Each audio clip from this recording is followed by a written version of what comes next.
આજ રોજ રાજપૂત સમાજે બધા રાજપૂત ભાઈઓ ભેગા થઈ અને જે રૂપાલા સાહેબે પાણી વિલાસ જે કર્યો છે રાજપૂતાણી ઉપર જે કુટારે ઘા કર્યો છે એ નિમિત્તે રાજપૂતો અત્રે ઉપસ્થિત રહી CR પાટીલ સાહેબ અત્રે આવી રહ્યા છે ત્યારે તાળા વાવટા ફરકાવી અને અમે વિરોધ પ્રદર્શન કરવા માગીએ છીએ અને મોટી સંખ્યામાં આ જે અમારો કાર્યક્રમ છે એ યથાવત છે અને આગળ હજી પણ આનાથી જલદ કાર્યક્રમ કરવાની અમારી ગણતરી પણ છે. પોતાનું નાનું મોટું શક્તિ પ્રમાણે યોગદાન આપવા માટેનો પ્રયત્ન કરતો હોય છે અને એટલા જ માટે એ કાર્યાલયમાં એનો પોતાનો ઇન્વોલ્વમેન્ટ પણ આવે છે.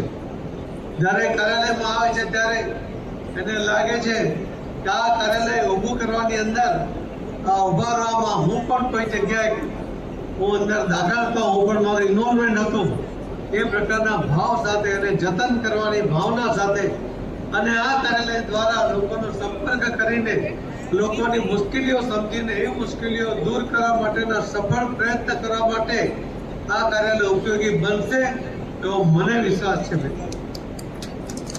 દ્વારકા ભૂમિ આ જિલ્લો નાનો જિલ્લો છે અને નાના જિલ્લા હોવા છતાં ભવ્ય કાર્યાલય બધી જ સગવડ અમે જેટલા કાર્યાલયો જોયા છે અને જે સગવડ છે અમારી એક પણ સગવડ અહીંયા ઓછી નથી એ પ્રકારની સગવડ તમે બધા અહીંયા કરી છે. એના માટે આપ સૌને ખૂબ ખૂબ મિત્રો, જ્યારે ઇલેક્શનનું કામ હોય કે ઇલેક્શનના પહેલા પણ આપણે અલગ અલગ મિટિંગો કરતા હોય તો કાર્યકર્તાઓ ક્યાં મળે તો એના માટેનું સ્થાન છે કે આપણે કાર્યાલય મળીએ. કાર્યાલયમાં આપ સૌની પણ વિનંતી છે કે આપ સતત આવતા જતા રહેજો. આપની ઉપસ્થિતિથી કાર્યાલય ખૂબ સતત કાર્યશીલ રહેશે અને એના દ્વારા લોકોની સેવા કરવા માટેની ચર્ચા દ્વારા તમે એના પરિણામ તરફ આગળ લઈ જઈને જે આપણો મૂળ હેતુ છે કે સત્તા પ્રાપ્ત કરીને સત્તા દ્વારા સત્તાના માધ્યમથી લોકોની સેવા કરવી એ જો ખરા અર્થમાં કોઈએ સાર્થક કર્યું હોય કે ભારતીય જનતા પાર્ટીના કાર્યકર્તાઓએ અને એના જ કારણે આજે આદરણીય પ્રધાનમંત્રી શ્રી નરેન્દ્ર મોદી સાહેબ એ પ્રધાનમંત્રી બનીને આખા દેશને અને વિશ્વને માર્ગદર્શન આપતા થયા છે. આપણા દેશને સર્વાંગી વિકાસની સાથે સાથે 2047 સુધીમાં પૂર્ણપણે વિકસિત ભારત એ બનાવવા માટેની એમની જે કલ્પના છે એને સાર્થક કરવા એને સાકાર કરવા એની જવાબદારી આપણા સૌની છે. આપણી પાસે જે પણ જવાબદારી હોય એ જવાબદારી નિભાવવા માટે આપણે સક્ષમ હોઈએ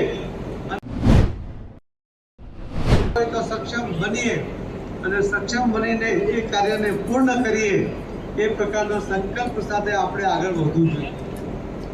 હું તો પ્રદેશ અધ્યક્ષ બન્યો ત્યારે મેં કાર્યકર્તાઓને કહ્યું હતું કે બધા જ ભારતીય જનતા પાર્ટીના કાર્યકર્તાઓ એક સંકલ્પ કરવો જોઈએ કે અમારો જન્મ જીતવા માટે થયો છે.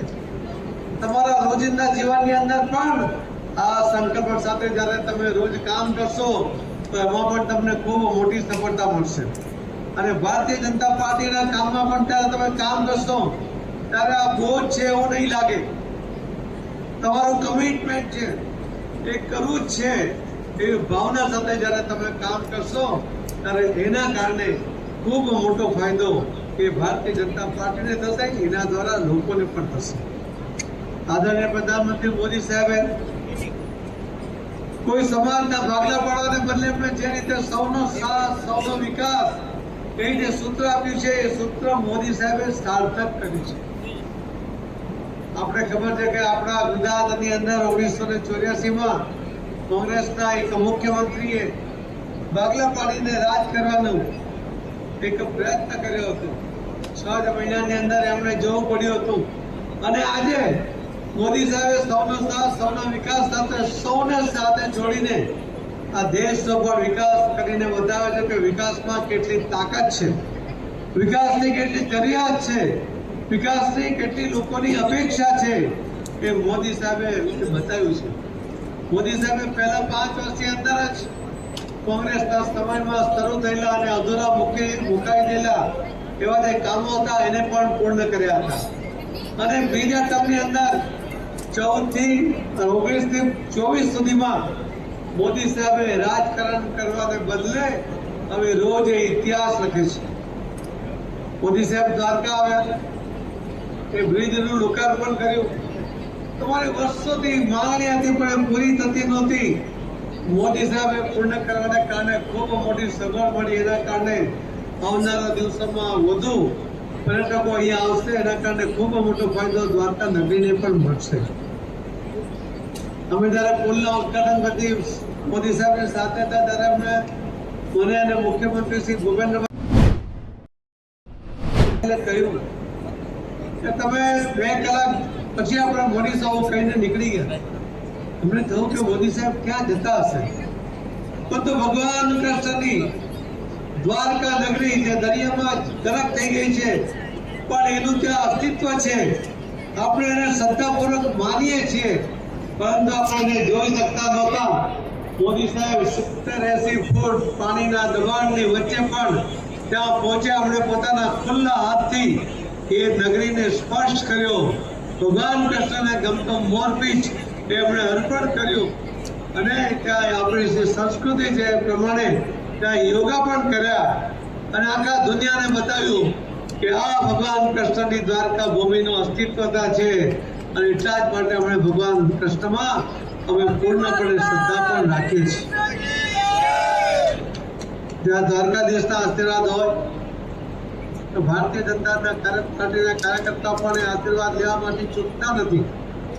હવે જ્યારે તમે પ્રવેશ કરો કાર્યાલયની સામે ત્યારે ભગવાન દ્વારકાધીશની ખૂબ સુંદર ત્યાં પ્રતિમાની સ્થાપના કરવામાં આવી છે.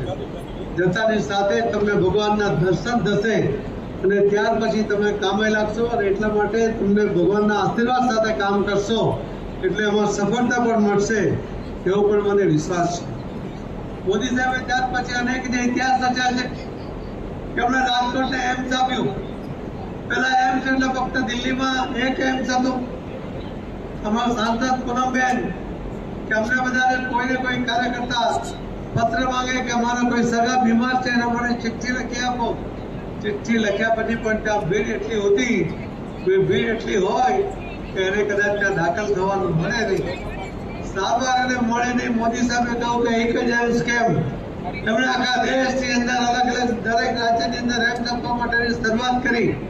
મોદી સાહેબે રાજકોટથી જે એમ્સનું લોકાર્પણ કર્યું એની સાથે આખા દેશમાં કુલ મળીને 7 એમ્સનું લોકાર્પણ કર્યું.